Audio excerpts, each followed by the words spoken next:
शेख सादी ने लिखा है इंसान की बर्बादी का सबसे वाहिद सबब है तो वो काहिली। पड़े रहो घरे दुकान न खोलो तो कहाँ से खाए ले हो बोलो, पड़े रहो खेती न देखो तो कैसे करो। काहिली इंसान को बर्बाद कर देती है।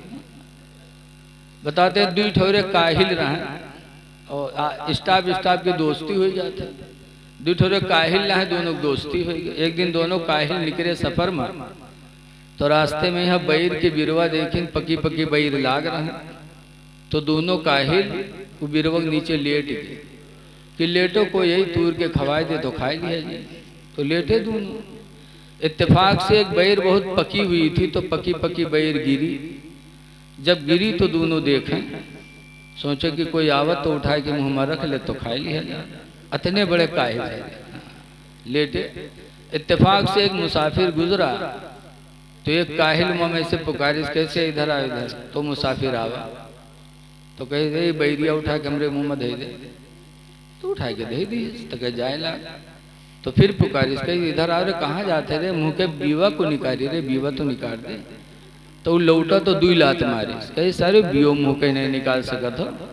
तो दोसर का काहिल जो बगल में लेटा रहा कहे सौ दुई लात मार। अब हमरे मुंह पर कुत्ता मुंह उतर रहा है तो इसे कह रहा है भगाए दो तो नहीं भगाई से और दुई लात बताओ। ऐसे ऐसे काहिल। तो बताओ जब पीर इतना बड़ा काहिल कि 10-10 मुरीदों से पैर दबा रहा है तो अपने मुरीद को अच्छा रास्ता कब बता पाएगा। लोगो माँ बाप की खिदमत करो। मारहरा शरीफ जहां से आला हजरत मुरीद थे, आला हजरत कहां से मुरीद थे, मारहरा। मारहरा के गद्दी नशीन हुजूर नजीब हैदर मियाँ किबला हर साल उर्स कासमी में ऐलान करते हैं कि लाखों की तादाद में आने वाले मुरीदों ये समझते हो कि हम पीर के पास आ गए हैं, पीर हमको बख्शवा लेंगे। फरमाते हैं खुदा की कसम जब तक तुमसे तुम्हारे माँ बाप राजी नहीं होंगे पीर तुम्हारे काम नहीं आ पाएगा। बेशक। आज हम कुरान पढ़ते कुरान पे अमल नहीं करते। फरमाते हैं तुम्हारी दुआएं कैसे कबूल होंगी। पता है चला कि हमारी दुआएं जब कबूल होंगी जब हम सच्ची बोली बोलें और अपने नफ्स को ज़िना से रोकें। बगदाद के एक बादशाह थे हारून रशीद, उनकी बीवी का नाम था जुबैदा। मियाँ बीवी में एक दिन तू मैं में हो गई। हर घर में तू मैं में होती है, चाहे वो हजरत हो, चाहे हाफिज जी हो, चाहे प्रधान जी हो, हर घर में तू मैं में होती कि नहीं होती बोलो। तो सब लोग कुंवारे में बैठे यार बोलो ना यार, अरे कुछ बताओ। लागत है इसे बिल्कुल भोले भाले हो, घर में कुछ होते नहीं है। चाहे जितने बड़े सिद्धुआ हो घर में फंसत जरूर। हर घर में तू मैं में होती है। हारून बादशाह थे, पढ़े लिखे थे, होशियार थे, नेक थे। बीवी जुबैदा थी। दोनों मियाँ बीवी में एक दिन तू मैं में हो गई। तू मैं में हो रही थी, इतने में जुबैदा ने हारून से कहा हट जा जहन्नमी। डांटा जुबैदा ने, कहा हट जा जहन्नमी। आज भी औरतें कहती हैं, जहन्नमी नहीं कहते तो कुत्ता सुत्ता कह देते हैं, हट जा कुत्ता बाबा, कहती कि नहीं कहती। उन्होंने कहा हट जा जहन्नमी। तो हारून को गुस्सा आया कि बीवी होकर मुझे जहन्नमी कहती है। गुस्सा आया और कहा अगर मैं जहन्नमी हूं तो तुझे तलाक है, तलाक है, तलाक। अल्लाहु अकबर। आजकल मर्दन के पास सबसे बड़ा हथियार यही होता है, तन को गुस्सा ने बस यही का लेके चले। ऐ लोगो गुस्सा आए तो मुंह न खोलो। गुस्सा आए तो अपने नफ्स पर कंट्रोल करो। हदीस पाक में अनस काला काला रसूलुल्लाह, हजरत अनस से रवायत है, फरमाते अल्लाह के रसूल ने इरशाद फरमाया लैसा शदीदु, पहलवान वो नहीं है। कौन? अल्लज़ी यसरउ, जो दूसरे को पटक दे, दूसरे को पछाड़ दे, मार दे, वो पहलवान नहीं है। बल्कि मेरे पैगंबर फरमाते हैं बलिश शदीदु, बल्कि पहलवान तो वो है अल्लज़ी यमलकु अला नफ्सिही इंदल ग़ज़ब, जो गुस्सा के वक्त अपने नफ्स पर काबू कर ले। सुभान अल्लाह, सुभान गुस्सा अल्लाह, और अपने नफ्स पर काबू कर ले, सरकार फरमाते पहलवान वो है। सुभान अल्लाह, सुभान। जब बीवी बदतमीजी करे तो तुम पहलवान बनो। कौन पहलवान? घर से बाहर निकल, मुंह पे ताला लगा लो कि मुंह से हम कुछ बोलेंगे नहीं, वरना वो हवा का औलाद मानी थोड़ो, वो तो कहीं असील की हो तो छोड़ दो तुम। तो मर्द कहा के असील के ना बन छोड़ी दे, कहीं असील के हो तुम छोड़ दो। मर्दवा के बस मुंह खुल ही वाला है, चुप पे रहे। वो कहे असील के हो तो तुम खोल दो आज। मर्द का अब्बे खुल ही जे लागत है मुंह में बम धरे अब्बे दाग दे, लेकिन वो बेचारी कम अकल का हक माने वाली कई बार असील को तुम खोल दो, और जब मुंह खुलत है तो अल्लाह जाने एक सांग मकत्ती तलाक देते। एक आदमी ऐसा रहा है मुंह खोलिस और दिहिस तलाक कई थो। उसके बाद जब गुस्सा ठंडान जब जानिस कि हाय हमरे लिए तो ये हराम हो गए, तब गवा मदरसा में। कब हो मदरसा नहीं जाता, ये नौबत आएगा तो गवा मदरसा। वहाँ गवा दूरे से कहते हजरत सलाम अलैकुम। हजरत पूछिन का बात? हजरत घर में झगड़ा बहुत तो गुस्सा में यह तिलाक नहीं करेगा हजरत। हजरत ने फरमाया तुम्हारे लिए हराम हो गई। कहीं ना है हजरत जो खर्चा पानी में ले लो, बनावे का कोई सूरत से लगा तो हम कौन तो बीज बना था। हजरत ने फरमाया भगाया, जब वहां से भगा तो दूसरे मदरसा पहुंचा, वहां भी गया तो वहां भी हजरत ने भगाया। हराम को हलाल कौन बता देगा? लेकिन इत्तेफाक से एक दज्जाल मौलवी टहरत रहा, वो मिल गया। जब दज्जाल मौलवी से मुलाकात हुई तो बताइए कि हजरत ऐसा ऐसा होएगा, खर्चा पानी ले लो का बनाए दो। तो मौलवी कहा था कत्ता दे हो, तो कहे मौलवी साहब जौन बताइए तो दे देवे। तो मौलवी कहा था रुपया ले 10,000, लेकिन काम तुम्हारे बिल्कुल लोहा कह दे। दज्जालन के कौन ठिकाना, निकाल दे दी 10,000। जब 10,000 मौलवी पाए गए तो पूछा था अच्छा ही बताओ कौने दिन तलाक दिए रहे थे, दिन कौन रहा है? बड़ी देर सोचे साचे, उसके बाद के मौलवी साहब इतवार के दिन रहा है। तो मौलवी कहा था इतवार के दिन गए ना, जाओ इतवार के कहाँ तलाक पड़ते? इतवार के दिन कोर्ट कचहरी सब बंद रहा था, इतवार के दिन तलाक नहीं पड़ते। जा लगाए दी दज्जाली मुहर। ऐ लोगों गुस्सा आए तो तलाक न दो। फुकाहा लिखते हैं किताबों में लिखा है कि निकाह शीशा है, निकाह शीशा है और तलाक पत्थर है, और पत्थर जब शीशे पर पड़ता है तो शीशा फूटता है। चाहे मोहब्बत से मारो पत्थर तब भी शीशा फूटेगा, और चाहे गुस्से से मारो तब भी फूटेगा।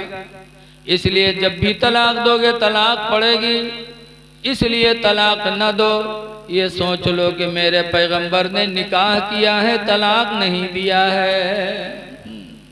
निकाह करना तो मेरे नबी की सुन्नत है, लेकिन तलाक देना मेरे नबी की सुन्नत नहीं है। गेरा निकाह किया लेकिन तलाक नहीं दिया। तुम भी तलाक न दो।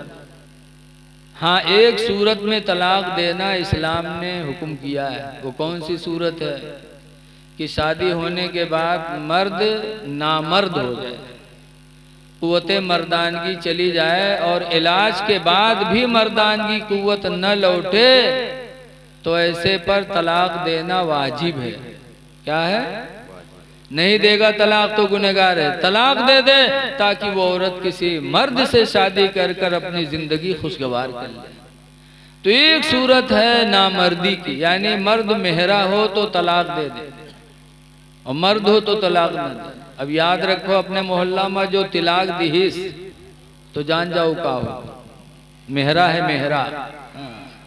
अगर मर्द होता तो कभी उसके मुंह से तलाक का लफ्ज नहीं निकलता। तलाक देने से अर्श आदम थरथरा जाता है। हारून रशीद ने कह दिया अगर जहन्नमी हो तो तुझे तलाक है, तलाक है, तलाक है। जुबैदा ने माफी मांगा, प्यारे शौहर गलती से बोली निकल गई, माफ कर दो। माफी मांगी तो हारून ने माफ कर दिया, लेकिन तलाक दे चुके थे तो अब क्या करें? तो बगदाद के आलिमों को बुलवाया, सारे आलिम बगदाद के बादशाह के महल में जमा हुए। बादशाह था हारून। जमा हुए तो बगदाद के बादशाह हारून ने कहा कि मैंने अपनी बीवी से कह दिया अगर मैं जहन्नमी हूं तो तुझे तलाक है, तलाक है, तलाक है। तलाक पड़ी कि नहीं पड़ी? बगदाद के आलिमों ने कहा इस मसले का जवाब हम नहीं बता सकते। कहा क्यों? कहा तुमने ऐसे तलाक दिया होता तो हम जवाब दे देते, लेकिन तुमने उसमें जहन्नमी का लफ्ज लगा दिया कि अगर मैं जहन्नमी हूं तो तलाक है, तलाक है, तलाक है। तो अगर तुम जहन्नमी हो तो जुबैदा तुम्हारे निकाह से निकल गई, और अगर जन्नती हो तो जुबैदा नहीं निकली। लेकिन तुम्हारा जन्नती होना जहन्नमी होना हम लोगों को पता नहीं, ये पता सिर्फ खुदा ही को है। अल्लाह ही जानता है तुम जहन्नमी हो कि जन्नती हो, हम कैसे बता सकते? तब हारून बादशाह नाराज हुए। कहा तुम लोग नहीं बताओगे तो कौन बताएगा? नजराना तुम लोग लेते हो, दावत तुम लोग खाते हो, मसला कौन बताएगा? तब आलिमों की झुरमुट में एक लड़के थे जिनकी रेखें आ चुकी थी, लड़के थे भी, वो खड़े हो गए। उन्होंने कहा बादशाह अगर इजाजत हो तो इस मसले का जवाब मैं बता दूं। कह दो सुभान अल्लाह। सुभान अल्लाह। वो कौन लड़के थे? होने वाले इमाम शाफई थे। एक वक्त आया कि वही लड़के इमाम शाफई बनकर चमके। लड़के ने कहा बादशाह एक बात बताओ। कहा बोलो। कहा कोई नेकी आपने अपनी जिंदगी में सिर्फ खुदा के डर से की है? न किसी का डर रहा हो, न किसी का दिखावा रहा हो, सिर्फ खुदा के डर से कोई नेकी की है? जरा इको बंद कर दो भैया, इको न खोलो बिल्कुल। बादशाह ने कहा हाँ, अपनी जिंदगी में एक नेकी मैंने सिर्फ खुदा के डर से किया है। कहा क्या? का एक वक्त था कि मेरे शाही महल में एक लड़की मुसीबत की मारी हाजिर हुई। फरियाद लेने आई थी, मुसीबत ज़दा थी लेकिन जवान थी, खूबसूरत भी थी। जब वो लड़की शाही महल में आई, मेरी निगाहें उसके चेहरे पर पड़ी तो उसकी जवानी और उसके हुस्न को देखकर मेरे दिल के इरादे गंदे हो गए।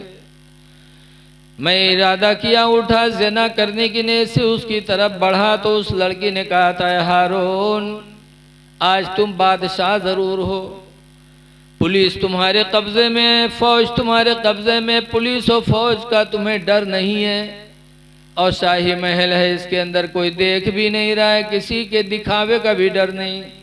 लेकिन हारून उस दिन को याद करो जिस दिन सब हाकिमों के हाकिम की बारगाह में हाजिरी होगी। आज बादशाह जरूर हो, जो सब बादशाहों का बादशाह है, उस खुदा की बारगाह में हाजिरी होगी तो तुम क्या जवाब दोगे? मैं क्या जवाब दूंगी? और हारून इस शाही महल में कोई नहीं देख रहा है, लेकिन उस खुदा से राज पोशीदा नहीं है। हारून कहते हैं जब उस लड़की ने इस तरह की बात कही तो मेरे दिल में खौफे खुदा पैदा हुआ, मेरे बदन के रोंगटे रोंगटे खड़े हो गए और मैं दूर रहा, उस लड़की को हाथ तक नहीं लगाया। उस दिन जो मैंने अपने आप को ज़िना से बचाया तो सिर्फ खुदा के डर से बचाया। जब उस लड़के ने सुना तो कहा तो अब अपना जवाब कुरान से सुन लो। लड़के ने कुरान पढ़ा। कहा अल्लाह ताला कुरान करीम में फरमाता है फ़अम्मा मन खाफ़ मक़ाम रब्बिही, लेकिन वो बंदा जो अपने रब की बारगाह में हाजिर होने से डरा, व नहन नफ्स अनिल हवा, और अपने नफ्स को ज़िना से रोक लिया, फ़इन्नल जन्नत हियल मावा, पस बेशक उसका ठिकाना जन्नत है। ऐ हारून तुम जहन्नमी नहीं हो, तुम्हारा ठिकाना जन्नत है, तुम जन्नती हो। लिहाजा जब जन्नती हो तो तुम्हारी तलाक़ जुबैदा पर नहीं पड़ी, जुबैदा तुम्हारे निकाह में है। ऐ लोगों, पता चला कि जिसने अपने नफ्स को रोक लिया ज़िना से, जो ज़िना से बचा, ज़बान बचाया, मेरे नबी फरमाते उसका ठिकाना तो जन्नत है। इसलिए अच्छी बोलियां बोलो और अपने नफ्स को गुनाहों से रोको।